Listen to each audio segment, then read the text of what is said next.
नमस्कार दोस्तों, मैं हूं आपके साथ हर्ष भारद्वाज। इस वक्त बार बार बीजेपी 400 पार का नारा दे रही है और इसको लेकर पीएम मोदी और अमित शाह तो पूरे कॉन्फिडेंस में हैं।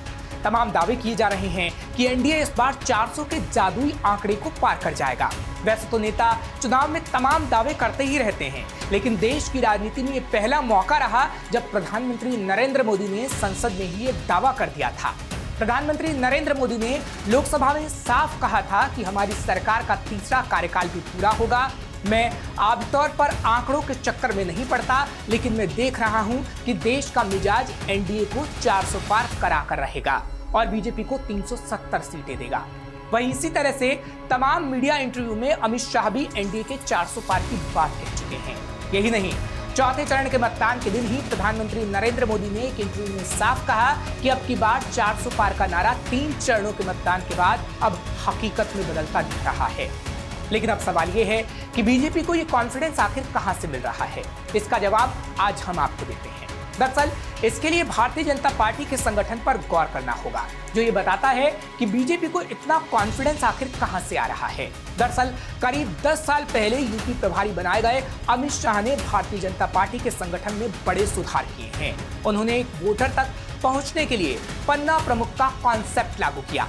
आज पूरे देश में पन्ना प्रमुख ही भारतीय जनता पार्टी की रीढ़ माने जाते हैं। इसकी अहमियत इतनी है कि गुजरात चुनाव के दौरान खुद अमित शाह ने पन्ना प्रमुख की जिम्मेदारी संभाली।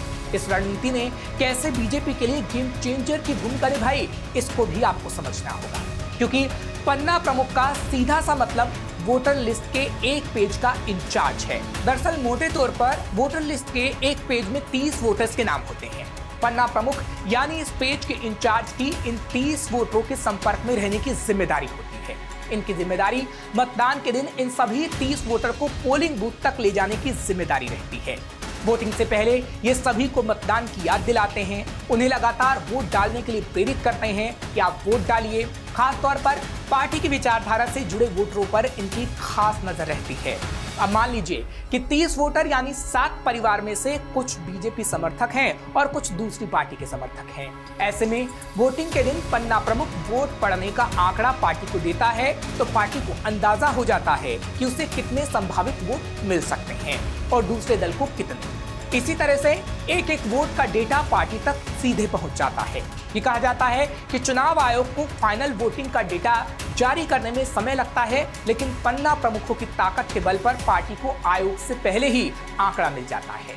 इस तेज सिस्टम का लाभ ये होता है कि चुनाव के बीच में ही हवा का रुख समझने में आसानी हो जाती है और पार्टी अपनी रणनीति उसके हिसाब से दुरुस्त करती है।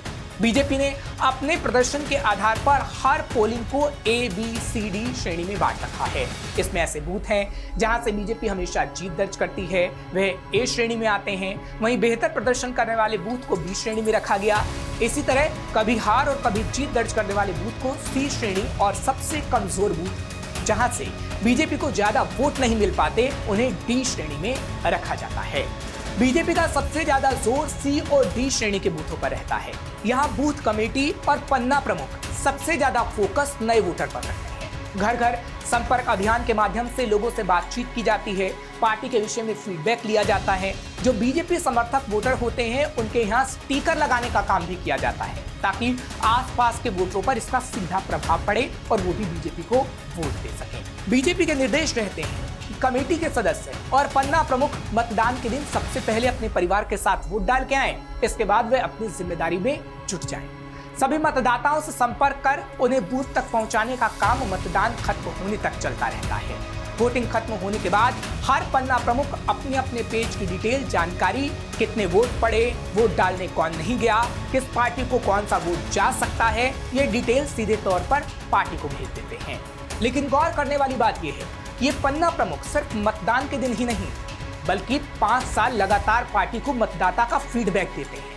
चाहे इसमें प्रत्याशी चयन की बात हो, केंद्र या राज्य सरकार के किसी फैसले का जनता पर क्या असर पड़ रहा है, इसका फीडबैक हो, या विपक्षी दलों की मजबूती है ग्राउंड जीरो पर या फिर नहीं, इस बात की जानकारी हो। इन सभी की जानकारी समय समय पर पार्टी संगठन को मिलती रहती है। इसका फायदा ये होता है कि नेतृत्व को तेजी से फैसले लेने में आसानी हो जाती है। इसलिए इस खास रणनीति के तहत किसी राज्य के विधानसभा या फिर लोकसभा चुनाव से पहले बीजेपी विशेष तैयारी करती है। और ज्यादा से ज्यादा संख्या में पन्ना प्रमुख बनाने की कोशिश की जाती है। साल 2022 में यूपी विधानसभा चुनाव हो या फिर अभी हो रहे लोकसभा चुनाव, इन सबसे पहले बीजेपी ने मैं हूं पन्ना प्रमुख अभियान चलाया था। भले ही पन्ना प्रमुख आपको सुनने में थोड़ा अटपटा लगे, पर वास्तव में बीजेपी की मजबूत रणनीति का एक बड़ा हिस्सा है। किसी मतदाता के मन में अगर पार्टी को लेकर नकारात्मक विचार होते हैं, कोई गलत धारणा बनी होती है, तो पार्टी के नेता उसे दूर करने की भी कोशिश करते हैं। इसके लिए बाकायदा उन वोटरों से बात भी की जाती है। बीजेपी नेताओं का कहना है कि अपने मतदाताओं के संपर्क में रहने के लिए तकनीक के साथ ही मैनुअल तरीका काफी कारगर साबित हो रहा है। इसके लिए कई जगह तो कॉल सेंटर की तरह का सेटअप तैयार किया जाता है, जिससे पार्टी सभी पन्ना प्रमुखों के संपर्क में रहे और पन्ना प्रमुख मतदाताओं तक पहुंच बनाते रहें। यानी कहा जा सकता है कि चुनावी रणनीति लागू कराने में बीजेपी के इन पन्ना प्रमुखों की अहम भूमिका होती है। और इन पन्ना प्रमुखों की वजह से ही बीजेपी पूरे कॉन्फिडेंस में है कि एनडीए 400 सीटें लेकर आ रही है। फिलहाल ये तो हमने आपको बीजेपी की वो रणनीति बताई जिसके जरिए बीजेपी इतने कॉन्फिडेंस में है, लेकिन अभी इस बात की भविष्यवाणी नहीं की जा सकती कि क्या वाकई एनडीए 400 सीटें ला पाएगा या फिर नहीं, क्योंकि लोकतंत्र में किसको कितनी सीटें मिल रही हैं वो सिर्फ जनता ही तय करती है और जनता 4 जून को ये तय करेगी। फिलहाल ऐसी और खबरों के लिए आप देखते रहिए श्रेष्ठ भारत।